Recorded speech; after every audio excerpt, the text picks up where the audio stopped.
Amanhã, dia 26 de junho, é o Dia Nacional do Diabetes. Uma data importante para alertar a população sobre os riscos dessa doença, a prevenção e os cuidados com essa doença que é justamente considerada crônica e que cresce bastante no Brasil. Este é o nosso tema de hoje, na nossa conversa com a médica endocrinologista Rafaela Miranda, que já está aqui conosco. Doutora, bom dia, muito obrigada pela sua participação.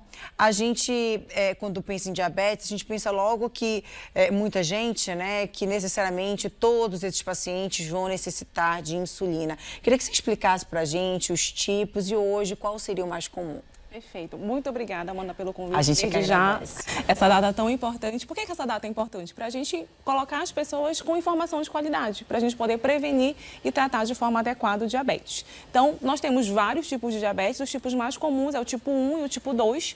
No tipo 1, o paciente ele já nasce com uma deficiência de insulina, que é produzida pelo pâncreas, que é um órgão que a gente tem no nosso abdômen.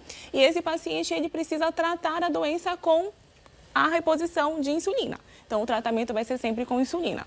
Já o diabetes tipo 2, que é o tipo mais comum, né, representa aproximadamente 90% dos tipos de diabetes, ele já pode ser tratado com várias medicações orais, comprimidos. Em alguns casos precisa de insulina quando está muito descompensado, mas a gente tem algumas outras opções para tratamento do tipo 2.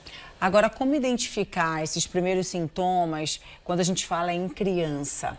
Perfeito. Então, a criança, normalmente a gente vai pensar no diabetes tipo 1, que é esse que a gente conversou, que tem falta de insulina, tá? Então, esse paciente, essa criança, esse adolescente, ele vai começar a apresentar perda de peso de uma forma inexplicada, vai acordar várias vezes à noite para urinar, começar a sentir muita sede, muita fome, a vista pode ficar borrada. Opa, tem alguma coisa errada acontecendo com essa criança e com esse adolescente. Então, é importante a gente investigar quando esses sintomas aparecerem. Agora, é interessante a gente também comentar com o nosso público que, em virtude do aumento da obesidade, a gente tem observado cada vez mais diabetes tipo 2, mesmo em crianças e adolescentes, mostrando para a gente a importância da gente atuar nas medidas de estilo de vida para a prevenção do diabetes. Quando a gente fala também nesse comportamento, uma vez que esse paciente seja, então, diagnosticado com a doença, a gente fala também da importância de uma boa alimentação.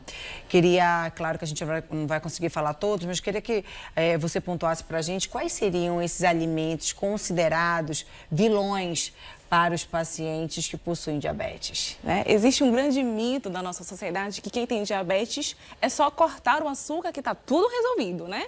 Mas é importante a gente lembrar que quase tudo que a gente consome vai virar açúcar quando a gente faz a digestão. Então, principalmente, alguns alimentos, eles são mais ricos em açúcares comuns, refinados, carboidratos. Então, os pacientes e a população de uma forma geral, se quer prevenir essa doença, a gente tem que ter muito cuidado e reduzir a quantidade, por exemplo, de excesso de massas, pão, arroz, macarrão, né? Bolachas, né? Coisas. A gente sempre comenta assim, para a gente ter saúde no prato, você vai pegar alimentos, desembalar mais, né? Desembalar menos, na verdade. Então, alimentos que são embalados você vai consumir menos, que são os ultraprocessados, os biscoitos recheados, por exemplo, e você vai começar a descascar mais, ou seja, comer coisas, frutas, verduras, coisas que realmente vêm da natureza. Então, essa é uma dica bem interessante para quem quer saúde.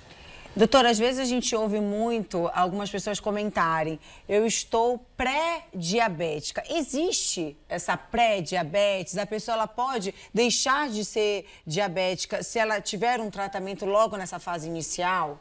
Com certeza, pergunta super interessante, Amanda. Existe essa condição chamada pré-diabetes, que é quando eu tenho alterações discretas de glicemia, então eu não tenho aquele valor tão alto que vai te dar o diagnóstico, mas eu já tenho uma alteração metabólica, ou seja, o seu organismo ele já está sofrendo consequências do excesso da glicemia. Tá? Como a gente viu que a maior parte dos casos de diabetes tipo 2 está relacionado com obesidade, se eu trato a obesidade, se eu reverto a obesidade, eu consigo reverter o pré-diabetes também. Então, isso é muito interessante. 50% dos pacientes que têm pré-diabetes, eles podem evoluir para uma glicose normal, sair desse diagnóstico. Basta que ele realmente consiga fazer o que precisa ser feito. A gente sabe que o tratamento, né, para um paciente com diabetes, ele não é um tratamento barato.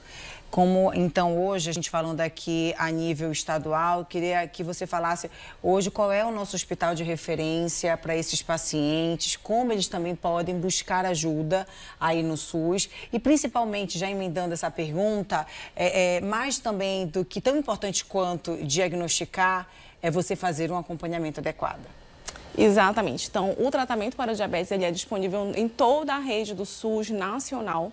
Então, normalmente o paciente inicia o tratamento pelo posto de saúde, pela unidade básica de saúde e, em alguns casos selecionados, ele precisa ser encaminhado para o endocrinologista, que é um médico especialista no tratamento do diabetes. Então, nós temos alguns hospitais de referência. Hoje eu vou citar aqui o Hospital Barros Barreto, que é vinculado à rede EBSER. Lá nós somos um centro de referência no tratamento do diabetes. E para você chegar no Barros Barreto ou nos outros centros de referência, precisa passar inicialmente pelo posto de saúde para pegar essa referência e começar não só o diagnóstico, mas o acompanhamento, que é o que a gente vai ver que vai trazer mais resultado, vai tirar esse paciente do risco que o diabetes pode trazer.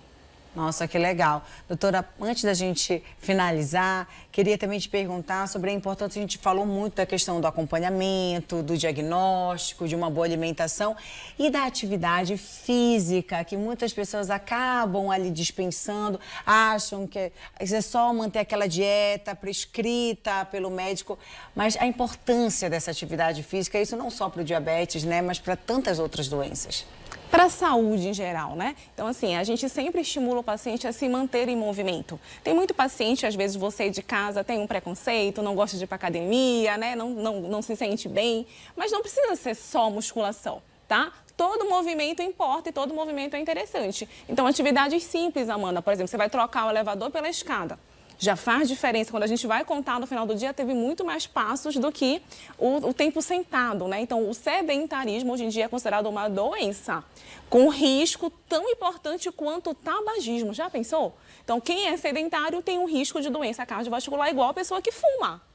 Ou seja, é super importante a gente se manter ativo. E aí vale tudo. Vale musculação, vale atividade aeróbica, vale caminhada, vale pilates, vale pular corda com a criançada, andar de bicicleta. O importante é se manter ativo.